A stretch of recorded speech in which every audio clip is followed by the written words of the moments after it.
Converting an antique rifle from an obsolete Rimfire cartridge to a reloadable centerfire is an interesting project. I hope you like it. This old Remington No. 1 sporting rifle was made prior to 1888 and is in fine original condition. It has lots of case colors and original barrel blue, as well as a factory single set trigger and a Beech combination front sight. However, some aftermarket custom work has diminished most of its collector's value. This checkering is not original, nor is this second sight. It's a factory rough and ready sight that's been modified and added at a later date. And it's similar to what Custer had on his rolling block. This rifle has an excellent bore, but the gun is chambered for the long obsolete .32 rimfire cartridge. We're going to convert it to shoot the .3220 Winchester Centerfire, which is a vintage cartridge of the period. The .3220 case is slightly larger than the .32 rimfire, so reaming to the larger cartridge will completely clean up the old chamber. Both cartridges share the same bore size, so it's a natural conversion. Before starting, I remove the stocks and disassemble the action. With the barreled action secured in the vise, a .3220 chambering reamer is the main tool for this job.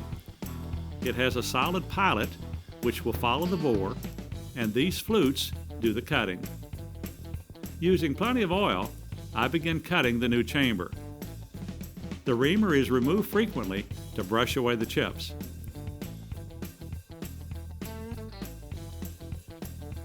Although it can be done in a lathe, the soft barrel steel and a good fit of the pilot and the bore make this an easy chambering job to do by hand. We could use headspace gauges, but an empty brass case and a straight edge can also be used to set headspace. I'll continue reaming until the case head is just below flush with the breech end of the barrel.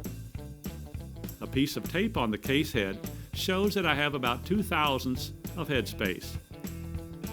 Now I can install the extractor and cut the new rim recess using the chambering reamer, being careful not to deepen the chamber. The next step is to convert the breech block from rimfire to centerfire. Since this gun was originally chambered for .32 rimfire, the firing pin is designed to hit the edge of the case. Now that the barrel has been rechambered to .3220, a centerfire cartridge, I'll have to move the firing pin. I'll first plug the original firing pin hole.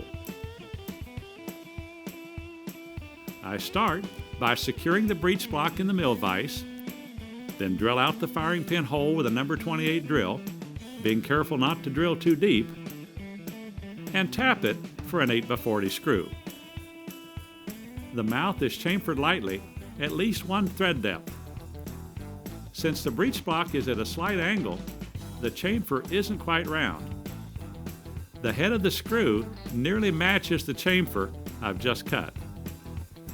Once I degrease both the hole and the screw, I'll use a bit of 290 green Loctite for a permanent installation and turn the screw in until it's tight. Feeding the screw into the chamfer will ensure a seamless fit. The screw is soft, so it deforms easily. Then with the breech block back in the milling vise, I use a carbide end mill to take off the majority of the screw head. The small amount that remains is stone flush with the surface of the breech block. A 180 grit stone works perfect for this.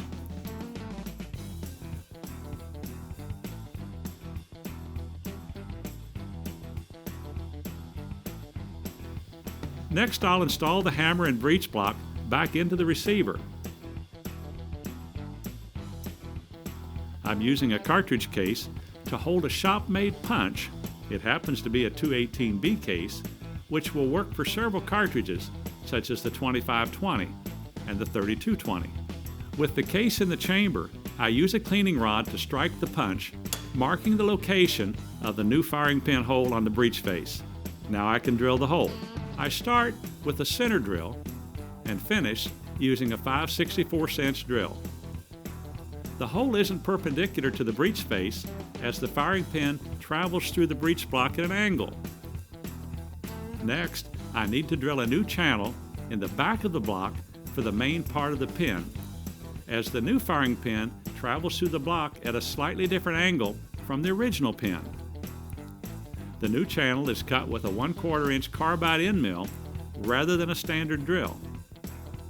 The end mill is slightly larger in diameter than the original hole, which will prevent the new firing pin from following the old channel. In addition, the end mill will cut a clean hole without wandering into the old firing pin channel. The new firing pin is turned on a lathe using a piece of 1/4 inch pre-hardened drill rod. The tip is centered on the end instead of offset like the original Rimfire pin. It's dropped into the breech block to check for binding. I'll file the tip to allow for proper protrusion, about 50 thousandths, then round and polish the end.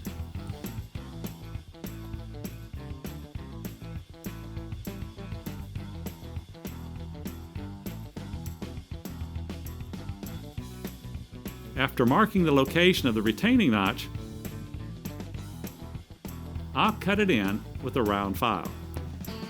Then, cut the firing pin to the correct length and file the rear angle to match the contour of the breech block.